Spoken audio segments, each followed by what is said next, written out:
Welcome, everyone, to POV Crypto, the only podcast that both Bitcoiners and Ethereans listen to. I'm David Hoffman, here with my buddy Christian. Christian, how you doing? Doing amazing, hanging out at my parents' house, and yeah, it's always nice to come down to LA. The summer weather is amazing, beach is amazing, no complaints in my life. Dude, it was sunny and gorgeous in Seattle all of last week, and my apartment has a bunch of windows, so I can see it all. And then this weekend, it was just like cloudy and wet. I was so fucking pissed. I guess it doesn't really matter because of coronavirus is, on its 2.0 surge. But yeah, I was slightly upset. So in the world today, coronavirus up and shit coins are up. DeFi tokens / shit coins are up big. Everyone is getting hilariously rich. Yes, Bitcoin and Ether are just standing stable. Yeah, very stable. And so I was actually talking to my roommate about this a couple weeks ago, and I brought this point up with you, Christian, a number of podcast episodes ago. It was probably a fight night, you and me. And if my imagination does not deceive me, you were nodding your head in agreement where the Fed just printed a bunch of fucking money, right? And so like a lot of money, a lot of money. And so like this was Bitcoin's time to shine, right? Like if Bitcoin is ever going to go up, like this is the time for it to go up. And it's still stuck at like 9,000, low 9,000s. What's up, dude? What's up? I mean, I don't know about this is the time for Bitcoin to shine. Bitcoin is not necessarily as relevant to all that money as the stock market is. So I think it makes a lot of sense that the stock market is going up a lot, which is why I've invested in the stock market with some of my portfolio. So I'm not super mad about that. I thought you were DCAing out of the stock market. Well, DCA out means not selling all of it. And you're not in the same group, but like 2 weeks ago, I mentioned inside that group with Hunter that my thesis has changed and I bought a bunch of SPY. Okay, so, what made your thesis change? So honestly, I was talking a lot to Ansel Lindner, but realizing that globally the stock market is the modern savings technology, that savings rates across the globe are up big time, and that's going to pump the shit out of the stock market. On top of that, there's this thing called the Fed put. So essentially there's this idea that if anything goes wrong, the Fed's going to save us. Right. So even if the Fed actually can't save us or it's not saving us, is the belief in the Fed put is having an effect. So I don't know. Like, I don't see a reason why stocks would go down as long as things continue to be the way they are. So yeah. Stocks aren't allowed to go down. They're not allowed to go down. NLW Nathaniel from The Breakdown gave out a really fantastic podcast. It was themed around Doge, but really using the Doge story as like an exemplar story of just the times that we are in, where Doge, this generally dormant meme coin in the crypto world, low market cap, gets pumped by TikTok, which is this application that is a very dubious application when it comes to nation states, where China is apparently TikTok is an arm of China to collect a bunch of data from a bunch of people. And so like every other nation is upset about that, except the people on Doge or on TikTok are pumping Dogecoin just because fuck it. Like things are pumping nowadays. Tesla is at $250 billion market cap, and all other like major car companies combined are roughly equal to what Tesla is. Nothing makes fucking sense anymore. But yeah, I do agree with what you just said, where like if you are looking to save your wealth, like you go to where the money is being printed, and that is where the stock market, like that's where the money printing goes. Yeah, I mean, I think it's important to change your position, and that's why whenever like I am a very slow trader. Like if I'm like, man, this is my position, I'm going to like take incremental steps towards that position. I'm really not about making one big move. Right. So that, I mean, I think that saved me because my thesis was wrong. But if I just sold all my stocks at the bottom, then I would have been fucked. So I'm glad that, a decent amount kept riding. That definitely helped my portfolio balance. Right. Still at all-time highs despite selling. So that's how freaking crazy the stock market is. I think the discrepancy was like, there are you have an idea about the world, about the way that your personal values and how they reflect, how you hope that they one day become reflected, and then there is like, and that's Bitcoin, right? Like it's hard sound money, but that is Bitcoin, and all of these other crypto systems are very incrementally adopted, right? They are not a one single coronavirus away from adoption, right? There are multiple decades of different circumstances being away from being adopted in by different people from different communities, blah blah blah. It's not, At you look least like a you want decade, minimum decade. it. Well, it depends on the scale, right? So like when you say that we're one more decade away from adoption, like what does adoption even mean, and by who and by how many, right? Ubiquitous. You okay, but that's going to be our kids is what ubiquitous Bitcoin adoption means to me. I mean, iPhone came out in 2008. Oh, that's not the same though. That's not the same. Yeah, this is even better. That's a very And hard sell. and iPhones are already around now. That Yeah, but network is you already don't have any established. like massive gargantuan incumbent system that is incentivized to not have that have the iPhone become like the thing, right? If whatever new innovation when cellular technology and smartphones comes about, like everyone's for that, but not everyone is for Bitcoin coming around. There's a lot of people who would want to stop that from happening. But Bitcoin and these other systems are also viral. So, Mm-hmm. Yeah, but like, I like don't know. what isn't They're viral nowadays? the memes are supreme. Yeah, yeah, you're not wrong. But I mean, capital doesn't move fast. Capital, like you just said, like don't ever pivot on a hard decision to just completely go from one idea to another. Like you make trades slowly, and I think so does the world, right? So does the world. Like Bitcoin there isn't going to be a year of Bitcoin or perhaps even a decade of Bitcoin. Although you could argue that like the last decade was a decade of Bitcoin, but you could also argue that really wasn't. And I think you could make that same, like the 2020s probably not going to be the decade of Bitcoin because it's just going to be in the background. And then one day people will just assume that it is the force that we always thought it would be. Like it'll just become that, but it won't ever be a very cataclysmic, like, oh, now it's Bitcoin time. It's just, there's just going to be Bitcoin. Gradually and then suddenly. I agree with that. I didn't say suddenly. Well, no, it's just gradually, and then oh wow. Yeah. Perpetually, gradually. And then all of a sudden it's the status quo. Oh, okay. I just said sudden down, didn't I? Boom. Well, I didn't make this up. gradually it just becomes the status quo is what I really meant to say. Yes, so we agree. Sure. All right, real quick, let's sneak in a really sneaky ad for Alto IRA. Super sneaky ad. Yeah, so Alto IRA guys, use them in order to avoid taxes, in order to have a tax beneficiary trading account on Coinbase. Really, if you are a trader and you're using Coinbase, you can use Alto IRA to put all of that activity inside of an IRA, inside of Coinbase, and never have to pay those short-term capital gains on all of your trades. So we're going to be talking about a bunch of DeFi tokens. All of those are on Coinbase. If you want to be trading those and trying to get some huge gains, there's a good chance that you're going to be paying a significant amount of taxes at the end of the year. If you do it inside of an IRA, that can save you big time. So if you are trading, highly recommend checking out altoira.com/POV crypto and see if it's a good fit for you. Again, altoira.com/POV crypto, so that way they know we sent you there. Okay, part of the contrast of me starting off the conversation with like why hasn't Bitcoin gone up is because like DeFi tokens are fucking mooning like it's 2017.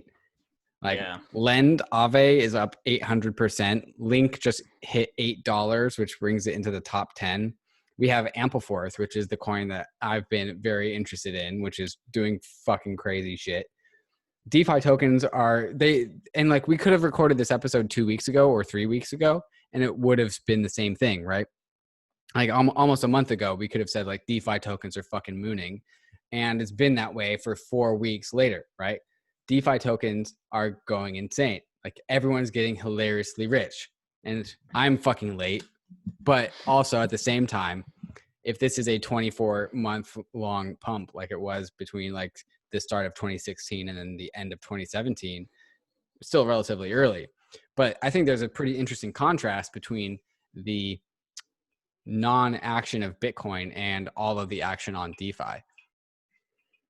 Well, I recently, not to turn away from Bitcoin, but I recently saw you tweeting about how bullish everything is in the Ethereum community, but yet Ether's price is sitting stagnant. Right. So, right back at you. Yeah. So that is a very interesting. It's a very interesting position that Ether's in, right? Because it obviously this whole market is tied to Bitcoin at the end of the day, being the thing that represents, I don't know what, like 50% of total market cap. 62%. 62%. According to Coin Market Cap, so maybe even more if you don't count their listing. Yeah, if you take out the illiquidity criteria. Yeah. So Bitcoin's like the big elephant in the room, right? Like, so everything kind of depends on Bitcoin. The things that don't depend on Bitcoin, which are like DeFi tokens, low market cap DeFi tokens, don't depend on Bitcoin, and they've been going absolutely nuts. And like Ether's been kind of caught in the middle, right? And I think I could accurately make the claim that over the last like 4 to 6 weeks, Ether has been trying to like break out of its price action. And I'm not a trader, so like don't fucking listen to me. But it has been trying to make these moves, and it makes these moves upwards, and then Bitcoin like dumps just a smidge, and then that kind of cuts the air out of the room for Ether. And so like in my opinion, my bias, my narrative is that like Ether is trying to break out on this momentum of these DeFi tokens, but like Bitcoin is just like staying rock solid at between like 9,000 and 9,500. Well, again, not to do too much TA, but there just seems to be a lot of resistance at both 300 as well as 10,000 for Bitcoin and Ethereum, respectively.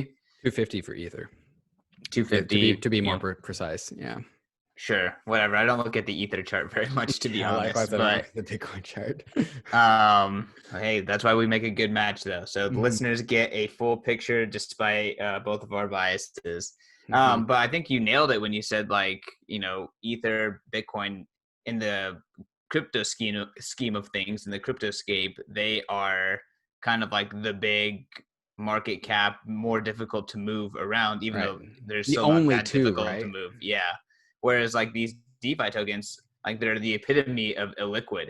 Right. So that's why, it doesn't take a lot to, And then, yeah. So, I mean, that's why I think you're surprised to see that Ether isn't, pumping, and it very well could, because, what's the best place for all those gains to go into, right? I guess it's either stable coins or Ether. Mm-hmm. That is a good question. Like a lot of the back alley channels that I have with like my fellow Ethereum people, we're all like, it's all going to rotate back into Ethereum, right? Like it's all going to rotate back into ETH. That's the narrative.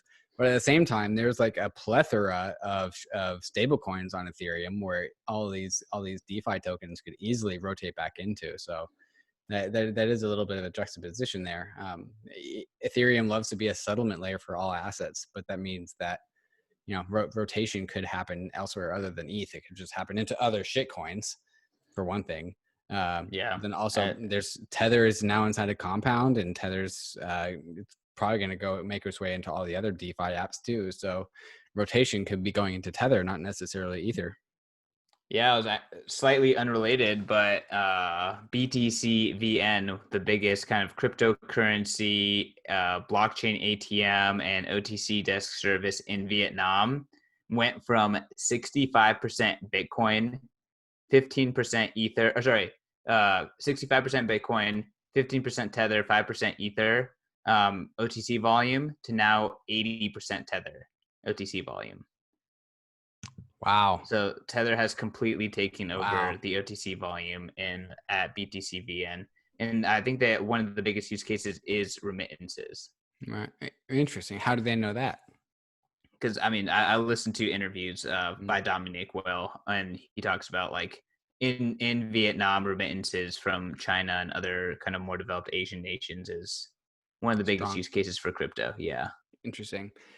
That's kind of like why I guess remittances kind of invalidates or at least doesn't strengthen this thesis, but like that's also kind of why you can't ever take away the context of what the Fed is doing from what's happening on Bitcoin and Ether, right? So like when the Fed pumped a bunch of fucking money and then stable coins flooded into crypto dollars, like largely Tether, but also USDC and also largely DAI have all pumped, right? And so when we talk about, BTC being stagnant and then also Ether being stagnant and then also DeFi tokens rotating into perhaps other shitcoins, but also perhaps to plenty of crypto dollars.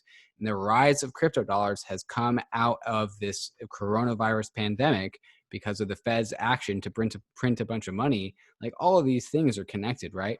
That's always something I'm always trying to integrate is like that when the and maybe I'm just like maybe this is part of the narrative of the crypto world, like maybe we don't actually fucking know to what degree the Fed prints money, does that impact like where the value created by DeFi tokens goes to. But like there's been a surge of crypto dollars on Ethereum, and like who knows what that actual impact is. Like all of these same things are belong together inside of one coherent conversation, in my opinion. I just don't have enough data to be able to string them all together. Excuse me.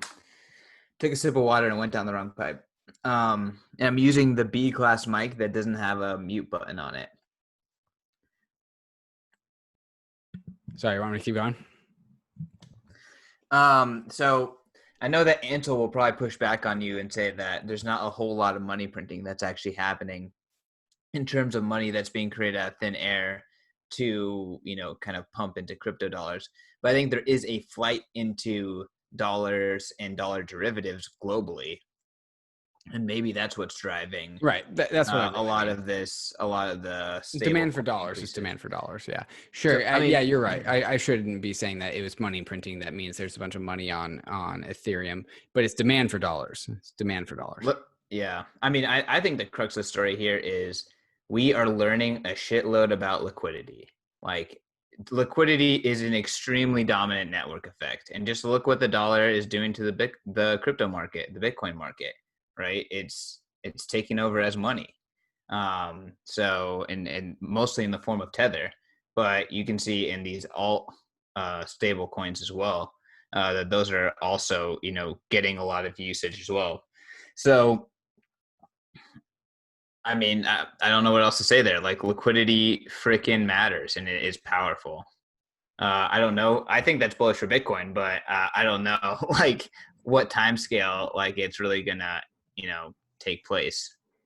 Yeah, liquidity is like this very nebulous, not well defined. Like I know we can have very strict definitions of what it really is, but its actual like manifestation in the market is like very hard to like pinpoint or put your thumb on or track down, right? Like it's very hard to like engineer liquidity. It's like one of these things that are just outside of the control of of human nature, right?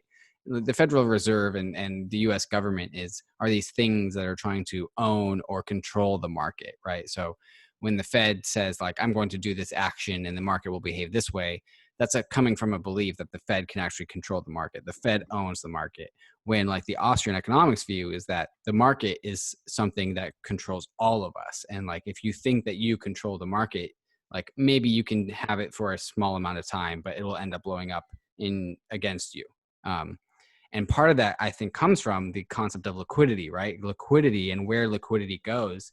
Liquidity is like it's like a stress ball, right? You squeeze it and then it'll pop out in like a different corner elsewhere. Like you try and control it with your fist and you squeeze it and then it just pops out and then goes out of your control. So liquidity is this very nebulously hard to define thing that ultimately only ever comes from like real value, right? You can't fake liquidity. No one can fake liquidity. And so maybe on a short time frame, but on a long time frame, you can't. And so like all this money printing, this is why like all the Austrian economists loathe money printing is because like it's this illusion of liquidity that is just very temporal and temporary and not actually trying to solve any real problem, at least in the long term. Yeah, no, I think people use inflation, deflation, liquidity. They use all these words very liberally. But when I think about liquidity, I think about it's literally a network of people that hold their value in something. So, Right, but those people can be super fleeting, right? but value, like we just discussed, like value doesn't fleet that fast. So like it is a value of people that hold their value in something, as well as use that as a unit of account, as well as ultimately use it to settle contracts, which is what we're seeing with the dollar, is that these contracts are settled also in the dollar. So you can't fake that network. Right. You literally can't. Like, it takes work to get the value into that network and get that network dispersed around lots of people that use it. And unless you have lots of people that use it, it's not liquid. So that takes time. It takes it takes grinding, and it takes slow transitioning. It happened for the dollar in a slow transition, and the dollar also piggybacked off of gold's existing liquidity network, which was established over thousands and thousands of years. I don't even know the magnitude of when gold really started becoming a part of human value transfer. So these things, these liquidity networks essentially have been bootstrapping since human civilization started. So it's definitely not something that you can just engineer like that. Yeah, I guess that's actually a really interesting point as to why. So like when a liquidity network ends, like comes to a conclusion, right? Like, so some currency fails and then that liquidity went elsewhere, right? So that's what we saw in like, Argentina, Venezuela, all the hyperinflation events. Like a hyperinflation event is like a liquidity exodus, right? And so that's also like the Bitcoin narrative, where there's going to be a liquidity exodus from the dollar into Bitcoin. And for other currencies into Bitcoin as well. yeah, sure. Like yeah, right. And so I guess there's two ways to end. If for a currency, there's two ways to end liquidity, right? One, you have the better money, or two, you just hyperinflate your own currency away, which is like very destructive, right? Like printing money is destructive of liquidity because you're just incentivizing the exodus of that liquidity elsewhere. However, if there's no actual place for that liquidity to go to, you're in trouble. And maybe that brings us back to the conversation of like why the stock market is pumping, and perhaps the safest bet of all time at this present moment because of the current situation, because where else is that liquidity going to be found? Like, maybe it's found in Tesla. Who knew? Well, Tesla's a lot more liquid than most cryptocurrencies at this time, in terms of just people and institutions have access to Tesla. Is it more liquid than Bitcoin? I have no idea how to compare these things. So it's different because maybe like globally it's not, but in terms of magnitude of money that can flow into it, I would say definitely. Yeah. Mm-hmm. So yeah. Interesting.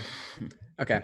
Like there's a lot more money that could pour into Tesla, but right now with the current network that's set up, but there's probably, Bitcoin's extremely liquid globally, but they're different. Right. They're also like one's a stock and is permissioned and one is permissionless. One's anti-fragile and one is gated. Right. So yeah, and personally, that's my thesis for Bitcoin is that there's going to be two systems. There's going to be the permissioned kind of existing system, or even like you can call it like the pseudo Fed coins, like crypto coins, crypto dollars, that they're kind of like an upgrade on the dollar, but they're still part of this existing system. And then there's going to be the completely permissionless system growing alongside of it. And it's going to be kind of like they're both growing and both being used, but as the permissionless side of it continues to build up, continues to build liquidity, there becomes a period of time where it kind of like it flips. It's like, why would you use the permission system anymore? The permissionless system has enough liquidity to be useful for your use case and has enough of a network effect. And then from there, that's when it becomes just like a flood into the permissionless system. Right. because fuck the permission system. That makes sense to me. That also seems like the same division between the banked and the unbanked, right? So like the unbanked is like the permissionless system, because where else are the unbanked going to get their bank is from the permissionless system. That seems like the same sort of dichotomy. I agree Yeah, with that. sure. Mm-hmm. Yeah. But I guess the reason I know we went on a pretty huge tangent here. And Classic POV tangent. there's some pretty good points to like pivot to talking about Ampleforth in particular. But Right. you reached out and you're like, hey, like I want to talk about Ampleforth. I did a little bit of research on Twitter, just read a bunch of tweet threads by some enthusiasts. Mm-hmm. I'm kind of getting why you could be excited, but I'm curious to get why you're excited about Ampleforth. Yeah, so like I'm going to make some claims, and then they're going to be very easy to shoot down. And the first claim I'm going to say is like it's just like Bitcoin in its architecture, right? And so there's in its idealized architecture, it's supposed to be very similar. The only thing that is meaningfully different is just this one key distinction. And then we can go all into how there's plenty of other distinctions as well. But like when we talk about the crypto economics distinction, it's just like Bitcoin in the sense that it's non-dilutive, right? And so if the Ampleforth has a $20 million market cap and you buy $1 million worth of Ampleforth, you have an assured guarantee that you are going to have 1/20th of the Ampleforth supply. So in that sense, is very much exactly the same as Bitcoin in its values of being a non-dilutive currency. What's different is that the Ampleforth token tracks a dollar. And so the way that this changes things is that so Bitcoin has a very inelastic supply, right? And so any sort of demand for BTC, the asset, is immediately reflected in the price. Ampleforth is the opposite, where it has a very inelastic price, but it has a completely elastic supply. So when the price is above $2019, very specifically $2019, it will mint more or burn more from everyone's wallets equally, right? And so say you have like 1,000 Ampleforth, and then the price of these things are trading at $1.20 on the market. Over time, there will be a rebasing event where you will be minted more. And so in accordance to trying to just add more supply to bring the price down because of the laws of supply and demand. And so like in its very simplistic sense, the architecture is exactly like Bitcoin, just with these two qualities reversed. And I think that is absolutely fascinating. Yeah. So, I mean, as I was doing my research, it appears as though there's a lot of incentives to make a lot of money with this scheme. Can you kind of dig into that kind of stuff? Yeah, so they're dipping their toes into liquidity mining, which is where this becomes very qualitatively different from Bitcoin, right? Where like there's a centralized team that is orchestrating this. There's a developer fund. There's an ecosystem fund. There's team rewards, like all the things that are completely antithetical to Bitcoin. So like we can debate about that, but like I don't think there's much of a debate there. These things are different. Like it's not the same. The same thing is they're kind of like trying to create a sound money non-dilutive system, and the way that they're doing that is they're bootstrapping the liquidity of this system by rewarding people who supply Ampleforth tokens to Uniswap with extra dividends, right? So they have this pool of Ampleforth that they're trickling out to the people that supply liquidity to Uniswap. And so in addition to the Uniswap exchange fees that you get from supplying your assets to any Uniswap pool, you also get like this extra stream of Ampleforth tokens to reward you for supplying liquidity. Because like liquidity and this is the way they market it. The market Ampleforth is like as a sound a sound base money experiment, right? And so in order to become a sound base money, they need liquidity, right? So they're taking a pool of the Ampleforth tokens, which they've minted. It's probably a pre-mine, and they were just trickling it out to people that supply liquidity to the market. So they pre-mined coins that hold a value of $1. How does that Yes. work? Yes. So yeah. I don't know how it worked at the very beginning, but like they minted some number of tokens that track the value of a dollar. And then when the value of these tokens on the secondary market are above a dollar, it rebases. And so it mints more so that it rebases downwards. And so if there like if there's $1.20, it'll mint 20% more over time to adjust to a dollar. Now it never actually gets there. So like this is not at all a stable coin. If the vision of a stable coin cross your mind while you're listening to this, like you're wrong, because you don't ever get any stability from this. Because like just because the tokens track a dollar, the value of tokens that you have are just as volatile as holding like Bitcoin if Bitcoin was like $100 million back in like 2012 or 2013, right? And so like super volatile. Just because the token is the same price, slowly it finds the same price over time. That doesn't mean you're gaining any stability from this, because the market, the value of how many of these things you hold changes all the fucking time. And so like the reason why I So really why? wanted to, Yeah. so, okay, that's that. The question of why is a fantastic question, and that's like, and so in my Ethereum chats with all my other friends in the Ethereum world, they're like, okay, that's okay, I get it, but why? But why? And like, it's a totally legitimate question. Like, okay, so like the token rebases itself to track a dollar. It's non-dilutive, but like, why? But what is the fucking point? And like, my answer to that question is like, we are in this uncharted land of like infinite potential opportunity. Why the fuck not? And like one of the reasons that you should answer, or one of the ways I have to answer your question, is like the coin is fucking pumping. Like that's the fucking reason. Like the you get to ask and be skeptical as to why these things should or should not have value.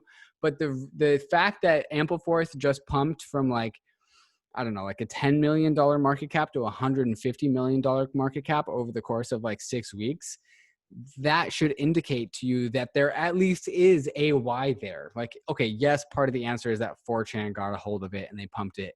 But and there's also that meme I saw like floating around on Twitter where like somebody asked like, what's the token do? And then somebody else on 4chan answers the question. It goes up in price, right? But like that's what Bitcoin is. That's the Bitcoiner narrative. Like, okay, what does Bitcoin do? Oh, it's a savings technology. It goes up in price. It's the same fucking thing. And so like some people say like, okay, this is just like this experiment. It's kind of illegitimate as a monetary system. But I'm like, all of these things are experiments. Like all of these things are like diving into this new landscape of potential like architectures that we could derive out of these tokens. I think Ampleforth, even though I don't have an answer for you as to why you should buy it, other people do, and I don't know what their answers are either. I just know that because they have some answer for it, they're buying it on the secondary market, and that's why. Is that fair, or is that just bullshit? I mean, number go up is always fair, but it's also bullshit. So, like, we were just talking about the power of liquidity. So, this thing is not going to serve as a stable coin, and it's not going to be as liquid as Bitcoin. So, it could pump. It's also liquid as fuck. So, like, that's probably why in 6 weeks it's 15x or whatever. So, I mean, why? My question to you is like, why is this not just a pump and dump? I Because okay, also anything don't. you Yeah. can just pump and dump whatever. Like who Right. cares? Like that doesn't Yeah. actually mean anything. Yeah. Just like Dogecoin just pumped and dumped. Yeah, I also do not have an answer to that question. However, this is a large part of what Ethereum people like criticize Bitcoin for. Is like, how do you know Bitcoin isn't just this one massive pump and dump? Because like all it is, and so like this is what I would classify Ampleforth as a Ponzi game. It's like this big game of chicken because it's a hard sound money, and not to the same degree Bitcoin is in the slightest, but like it in its architecture of the token, it's a hard sound money that no one can dilute, which is true. No one can dilute it. Or no one can dilute your ownership of it. And so like, if people want that as their money, they're just going to buy it as their money. Right. And so it's that, and so like the same, like if the same Bitcoin value proposition is the same Ampleforth value proposition, and we already saw it work for Bitcoin. Like obviously they're like Bitcoin didn't have, or Ampleforth doesn't have the immaculate conception or the decentralization or the organic creation, blah blah blah. But other than that, like they're pretty fucking similar. So they're not. When you talk about a network of liquidity, like Ampleforth does not have that, and Bitcoin already exists. Yeah, but I would imagine that like if Ampleforth had a $120 billion market cap instead of $120 million market cap, it would have. I believe that it has a network of liquidity that is currently fitting to its current market cap. That's probably not totally true, but pretty close. Which is why it'll keep pumping and dumping, and if it got to a bigger market cap, it wouldn't, and then maybe people wouldn't give a shit about it as much. I think why I have like a bone to pick with Ampleforth is that like so many people are just invalidating it as like it's a Ponzi. It's like it's a gimmick. It's not, there's no reason for it to have value. And I would just want to push back on the general community that thinks that like most of these things are like that. And Ampleforth of all things is like one of these new experiments that we couldn't have run anywhere else outside of crypto. And so like it's allowed its day, right? It's allowed an attempt to be legitimate. And I want to be one of those people that allows it to have the legitimacy, just because like we can't currently think of like maybe why we want this. There are plenty of potential futures in front of us where Ampleforth could find like an interesting niche that it fulfills, and that justifies its market cap. And the same, but and a lot of the same narratives or same reasons why that Ampleforth will succeed in those particular niches is why we think that Bitcoin will succeed in much more likely a much larger niche, but a niche nonetheless. What happens if the dollar has an issue? Well, no, because it tracks $2019, so it's already set in stone. It just picked some random event, some random CPI when it was created, and so like it doesn't matter what the future of the dollar does. It's only what it's always $2019. Okay. How do you know that? Yeah, there's an should article. adjust down. There's an article. Yeah, for sure. No. But like, how do you even know? Like baskets of goods will change. Like value of price and value of certain things compared to other things will change over time. Like, how are you going to maintain that, even that estimate of what it should be targeting towards? Yeah. That question is beyond me. I don't know. So, I mean, I don't want to sound like a dick or be like, hey, like this thing is not allowed its time, and its attempt at trying to be a legitimate project, and I don't necessarily know what to think of the ambitions or the motives behind the founders, but I find a difficult time to think it's going to succeed in the long run. So when it comes to giving investment advice, like, I wouldn't touch it with a 10-foot pole. But on the flip side, like, it's probably going to pump. So I don't know. Like, that's the thing is like DeFi tokens are pumping. Everyone's getting hilariously rich, including, and the reason why I keep saying that is because it's kind of a fucking meme on that line. It came from 2017. It was like everyone's getting hilariously rich. It was a Forbes article, right? It was a Forbes article. Yeah, everyone's getting hilariously rich, and you're not one of them or something. It's kind of talking to the times of DeFi right now, which is like there's massive FOMO going on. It's like, turns out if you had been paying attention for the last 6 months, DeFi tokens have been pumping for the last 6 months, like fucking hard. Like obviously we knew Chainlink has been pumping, but turns out there's like 8 more tokens behind the scenes that have also been pumping. And the only people, like, I'm deep in the weeds of Ethereum stuff, and it blew by me, and it blew by most of my other Ethereum friends as well. Like we weren't paying attention either. And so and this is just what it probably was like in 2016. Like everyone in Ethereum is like, yeah, this is what 2016 felt like.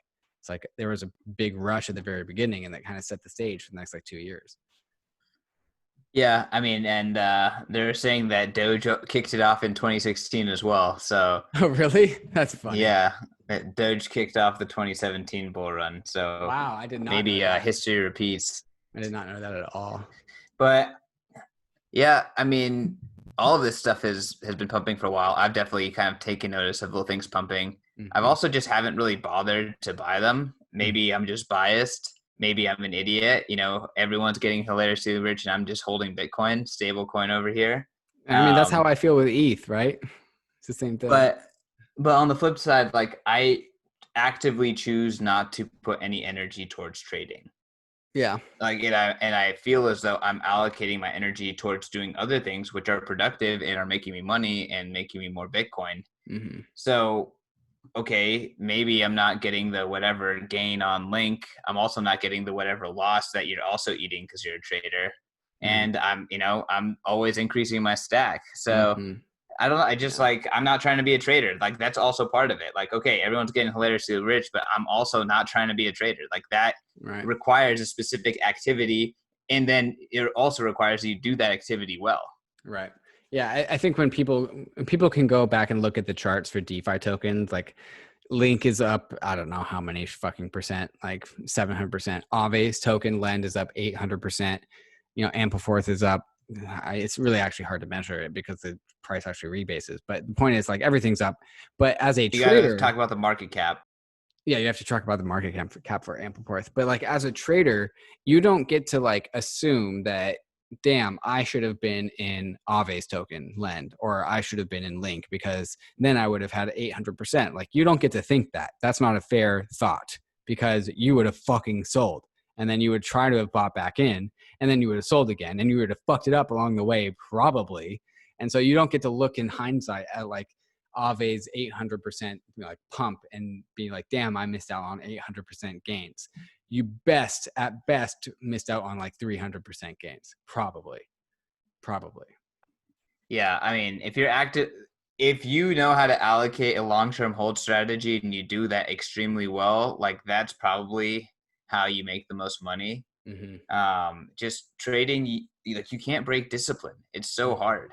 So hard. So I just never recommend it because you need to be extremely good. And if you can't compete against the best traders that have the most liquidity and the most information, like it is everything can go up. And unless you just have conviction, you're going to hodl, which takes a lot of research and conviction and emotional stability, then you're just going to get wrecked on every move.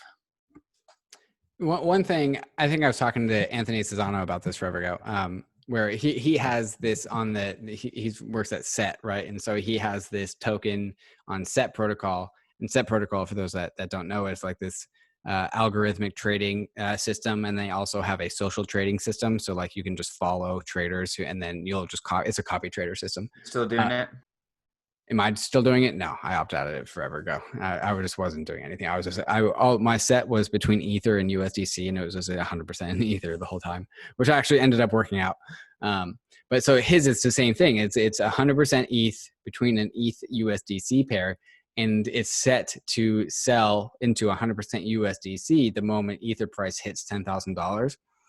And so I was talking to Anthony. It's like Anthony, like because he has this very strong conviction, like he's the ETH to 10K memer, right? And I'm like, Anthony, like, I don't know if we didn't really talk in 2017, 2018, but like I had ETH at $1,400 and I didn't sell a cent because I thought it was going to like 5,000, right? Like you don't think like that when things have pumped like 10x or 100x or whatever. You think differently. And so when you are a trader and these things have fucking mooned, like you have a different mentality. You have a different personality in that present moment when it is time to sell. You are a different person, and I think if you're not taking that into account nowadays, you are going to you should be doing that. You should be doing that. Dollar cost average, both Yeah, selling and buying. yeah. That's the only investment advice I would give, even though this is not investment advice. Okay, so let's finish up this episode with a question that I have, Christian. What from your gathering of all your BTC friends, what's like the price sentiment for Bitcoin? Like, are people bullish? Are people neutral? Are people bearish? What's going on? I think people don't know what to think. I would say overall there's like this bullish aura, but um, I'm like, dude, the longer we hang around these prices, it could dump. And I like we were talking with Colin, or like it's gonna dump. And then last week it had like a little pump. I was like, oh, I was wrong, and then it just deflated. So it's just not part of. It's not really part of the narrative right now, and I think that's a good thing. The difficulty just adjusted. Things are kind of settling. There's a lot of fireworks happening globally. We don't know what's happening with supply chains still. Uh, it seems as though Bitcoin on a P2P level is doing extremely well across the globe. So I'm just kind of, waiting and seeing. It's very, very exciting seeing all this stuff with Tether. It's been funny hearing the memes and seeing all the ETH heads getting real excited about DeFi.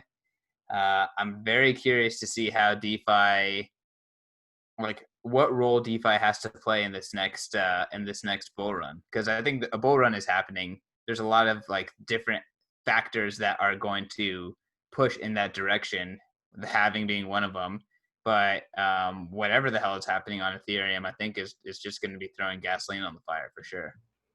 Yeah, I would definitely agree. And to give my answer for Ether, it's definitely like people are bullish. People are really bullish, but there's also this equal frustration that like all this bullishness in DeFi, like the narrative of it just turning back into Ether valuation is actually just insecure, right? And so like we don't have EIP 1559. Very, very insecure. We don't have ETH staking. So like we're all putting on the face, oh, it'll rotate back into ETH, right? Like, oh yeah, ETH is the ETF for DeFi tokens, when we don't really know if that's true or not. Like I think a very valid case could be made where like it's a trailing indicator or trailing ETF for DeFi tokens. But that's also just a narrative, and I don't really know that. So like while everyone on Ethereum is bullish, when it comes to Ether, like it's a little bit harder to pin down. What, however, does make me extremely bullish, and this is asset agnostic, except for any crypto asset, is that every fucking podcast I listen to from different people from all over crypto podcast land, whether it's like Castle Island with Nick Carter or Delphi Digital with Tom Shaughnessy or Pomp's podcast, everyone talks about just the absolute surge in small family or family offices, or just like small time, in quote unquote, institutional investors who are, I don't even know how to classify this, but like everyone's apparently asking about crypto and like Bitcoin, yes, and also fucking DeFi apparently, but like everyone is like getting calls about crypto, and so I hear that as a common through line almost on all the podcasts I listen to, which is just fucking bullish. Doesn't matter what asset you're talking about. It's bullish for the big ones and bullish for the right little ones. Yes, indeed. I do have one last question for you before we close it out. So, there was some sort of article written about how ETH 2.0 probably won't happen until 2021. Oh yeah. Mm-hmm. There's a big freak out about that on Twitter. And then recently Justin Drake tweeted out like, okay, we hear the community, like we're going to do our best to get, like it's happening this year. We promise. And then Vitalik under it tweets like, we're going to get this done, but it may not be for, equally dominant implementations. It might just be, one implementation and then like maybe another one that's like a side implementation right out the gate. So I'm curious, like, how do you feel about that? Like what went down there? Yeah, so that came out of the ETH2 AMA on Reddit. So all the ETH2 developers from different clients came to Reddit to answer questions about the progress of Ethereum 2. However, the progress of Ethereum 2 isn't one. There's not like one group of people working on Ethereum 2. Like Ethereum 2 isn't one thing. Like there isn't like the ETH2 squad. It's a bunch of different clients all working on their own implementation of Ethereum 2. Right. So it's a decentralized system. There's not one client. There's like 7. And apparently what we didn't know is that none of the developers had been fucking talking about schedule or timelines or anything. So like each one of the different clients had like different estimations as to when they could go live. And so some clients are ahead of others in development. And so what came out of that was like somebody mentioned that it could happen in 2021, which if it happened in 2021, it would be a full 1 year after like the initial timeline that we got in 2019, where it was supposed to be in Q1 of 2020, which you had your bet on, CK, with Joe Peters or whatever. And it turns out that was a very smart bet on your side. So congrats. Bet against E2 or bet against E2. bet against ETH2 rolling out in a timely fashion. And so all these different clients just have different timelines. And so, there's that was like a bummer to hear because everyone wants that to roll out. And so, and there's also the debate as to whether like, is good the enemy of perfect? And is that an appropriate like meme to leverage in this present time? And so like part of the attitude is that like the community members we just want it fucking shipped. It doesn't matter if it needs to be perfect because we can fucking fix it later because we have like 2.5 more phases. And so let's just get it out the door so we can start this ball rolling is one perspective to take. And then the other perspective to take is like, no, this is like a gargantuan, we want it to be a gargantuan cataclysmic revolution. And if we want that to be true, then we need to do it right without having any flaws, So I understand both sides, and I don't really find myself having a too strong of a stake on either side. I could wait for ETH2. I wouldn't really care. I was gonna take this another level, but I don't want to go beyond an hour here. So let's wrap it up, and we can pick this up next weekend. All right, sounds good. Should I close it out? Yeah.